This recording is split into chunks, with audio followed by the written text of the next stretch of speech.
सासू माँ से उम्मीद। शादी होकर आई तो सबकी तरह श्रुति भी अपने मन में बहुत से सपने संजोकर लाई थी। मायके में सभी को लगता था कि श्रुति अपने शांत स्वभाव और समझदारी से सबका दिल जीत लेगी। शादी के कुछ समय तक तो सब ठीक रहा, परंतु श्रुति की सास की बिगड़ती सेहत के कारण सारी जिम्मेदारी श्रुति पर आ गई थी। अभी घर वालों को ठीक से समझ नहीं पाई थी और फिर ये जिम्मेदारी का बोझ इसलिए क्योंकि अभी बहुत कुछ समझना बाकी था। घर और घर वालों को तरीके बहुत ही अलग थे यहाँ काम करने के, जो कि समझने से ज़्यादा अपनाने में श्रुति को मुश्किल हो रही थी। पापा जी कहते, ये अब तुम्हारा घर है, खुलकर रहो, हंसो हंसाओ, जो मर्जी वो करो, बस सबकी भावनाओं और मान सम्मान का ध्यान रखना। फिर तो श्रुति लग गई। इस घर को तो वह पहले ही अपना बना चुकी थी।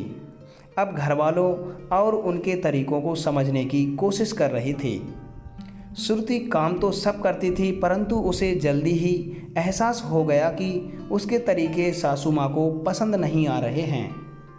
मम्मी जी, बैगन का भरता कैसे बनाऊं? जैसे तुझे आता है बना ले, इसमें मैं क्या बताऊं? मम्मी जी ने कहा। श्रुति को ये सुनकर बड़ी हैरानी हुई। ना तो सासू माँ अपना तरीका बताती थी और ना ही उन्हें श्रुति का काम करने का तरीका पसंद आता था।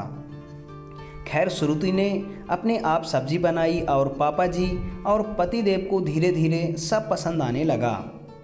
श्रुति को समझ आने लगा था कि उसके ससुराल में छोटी छोटी चीज़ों का बहुत महत्व है। अपने मायके में तो वह निरर्थक रहती थी। कुछ ज़रूरी कामों के अलावा घर के या रसोई के काम में देरी से पुरुषों को कोई मतलब नहीं होता था, पर यहाँ तो हर चीज़ में पुरुषों का हस्तक्षेप होता था। श्रुति ने अपने पति पंकज जी से जब इस बारे में बात की तो उसका भी यही जवाब था कि मम्मी जी से पूछो, अपने आप काम को सीखो, समझो और करो। अब श्रुति कैसे बताए कि उसे मम्मी जी से ही सारी उम्मीद है कि वही उसकी मदद करेंगी घर को और काम को समझाने में। पर श्रुति को तो हर छोटी बात पर सासू माँ से डांट पड़ती कि ऐसे नहीं, ऐसे करो। ऐसे में श्रुति को साथ मिला अपने ससुर यानी पापा जी का। पापा जी श्रुति को हर छोटी छोटी बात समझाते, हर बात की गहराई और उसका महत्व, जो कि श्रुति को हैरत में डाल देते थे। खैर, श्रुति धीरे धीरे सब समझने ही लगी थी कि उसे समझ आया सासू माँ को पापा जी और श्रुति का दोस्त की तरह इतना खुलकर बात करना भी गवारा नहीं था। सासू माँ कुछ कहती नहीं थी, पर सासू माँ के व्यवहार से श्रुति समझ गई थी। इसीलिए सासू की खुशी के लिए श्रुति ने पापा जी से बात करना छोड़ दिया। श्रुति ने वो सब कुछ करने की कोशिश की जिससे सासू माँ खुश रहें और सब ठीक रहे।